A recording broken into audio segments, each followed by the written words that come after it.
So ito guys, nandito naman tayo muli para sa ating tutorial ngayong araw na ito.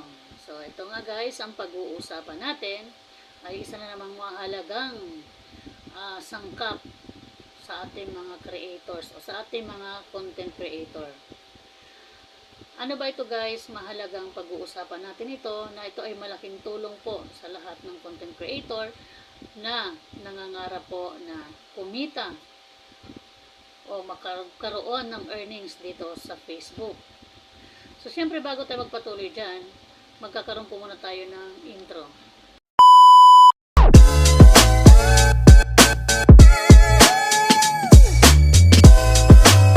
So, ito na nga guys, huwag tayo magpaligoy-ligoy pa. Pag-usapan na natin ang mga dapat pag-usapan ngayong araw na ito. Ito po ay tungkol sa mga hindi pwedeng ma-monetize dito sa ating pag-upload na mga reels dito sa ating Facebook. Unang-una dito guys, ito yung static videos. Nagpapaligoy-ligoy pa, direktahan na to ha. Ang una guys ay yung static videos. Ano ba ang ibig sabihin guys ng static videos? Ito yung guys image na ginagawa mong video na nagpi-play, na walang motion, o walang galaw. Yan guys ang sinasabing static videos. Hindi po yan pwedeng ma-monetize dito sa Facebook Reels. Pangalawa, static image. Ito po yung mga picture na ginagawa natin ng video. Ginagawa natin ng video, tapos nilalagyan natin ng effects. Diba? Tapos meron pong maglalagay ka ng text. Yan. Yan po yan isa sa mga hindi pwede pang ma-monetize sa ating pag-Facebook Reels. Diba? Ang pangatlo guys, ito yung slide shows of image. Diba? Parang katulad lang din yan guys ng static image. Ito yung guys mga picture o ano kahit anong mga kinukuha nating photos sa ating gallery. Diba? Na ginagawa natin ng presentation. Diba? Yan ang huwag nating gagawin guys kung gusto mong ma-monetize ka dito sa Facebook Reels. Kasi guys, hindi po yan pwedeng ma-monetize ayon po yan sa polisiya ni Facebook. Ang sunod po, looping content. Ayan. Ano po ba itong looping content? Ito guys yung parang naalam nyo ba dyan sa yung mga GIF? Yung mga ina-upload natin na parang mga video na pero wala siyang walang galaw o walang image na ganon, di ba? Yan ang tinatawag na looping video o looping content. Hindi natin pwedeng i-upload yan guys sa ating Facebook Reels kasi hindi po yan mamomonetize. Sunod po, ito po yung text montage, di ba? Ano po ba yung text montage? Ito po yung mga dinidisplay natin na image na di gumagalaw, tapos naglalagay tayo ng overlay na mga text. Diba? Yan po yung text montage. Diba mga image o mga picture o mga photos natin na galing po sa ating gallery na na-save natin. Tapos gagawa natin siya guys ng video. Diba? Tapos kahit hindi gumagalaw guys, basta i-upload mo sa Reels, tapos magagawa ka lang ng overlay text, yung parang mga sulat-sulat lang doon sa pictures guys, o sa anumang image, hindi rin po pwede yan guys.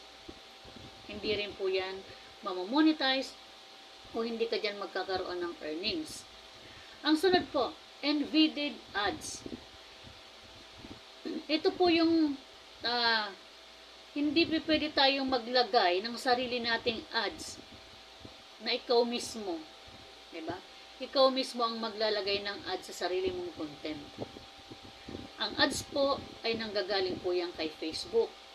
Ito pong ads na ito, kapag ikaw ay na-monetize na, doon ka palang magkakaroon ng ads na galing po kay Facebook at sa advertiser ni Facebook.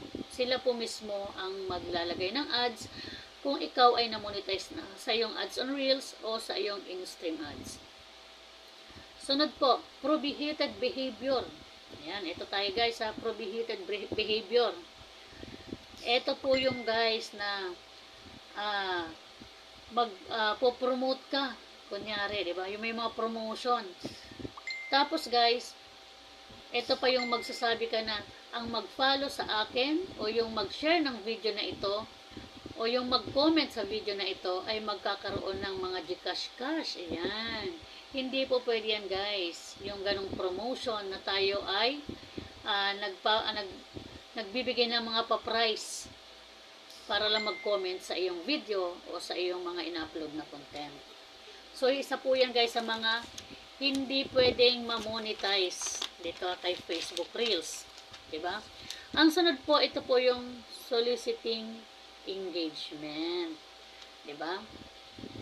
Hindi po pwede guys na, diba, magkaroon ka ng, magsusolicit ka, diba, para doon sa may pagbibigyan ka o meron kang mga parang mga charity na maibibigay kang, ilaw na pag-involve po yung pera, magsusolicit ka, tapos siyempre magbibigay ka ng mga pa-premyo or palaro dyan sa promotion mo na yan o dyan sa mga videos mo na yan para makahatak ka ng mga viewers at followers mo guys. Hindi po pwede yan kasi ang kailangan dito sa Facebook natin o sa Facebook Reels ay yung organic way.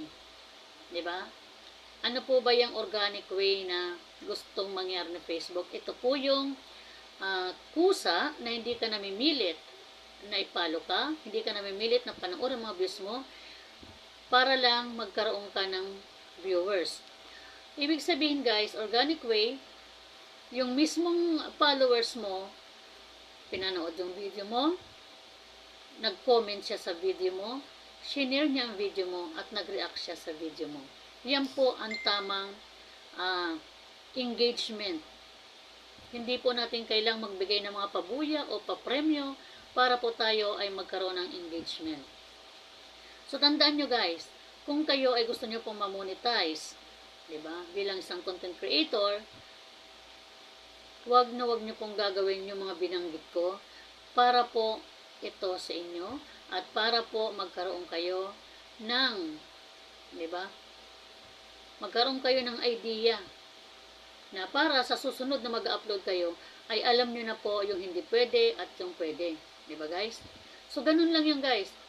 Para ma-monetize ka ng tuloy-tuloy. So, wag na natin pahabain guys. O, ito pa, sa susunod po, mag-upload ulit ako ng mga videos, mga katulong po sa ating mga content creator para po ito tayong may monetize dito sa Facebook. At para tayo ay kumita. So, yun lang guys. Maraming salamat and God bless.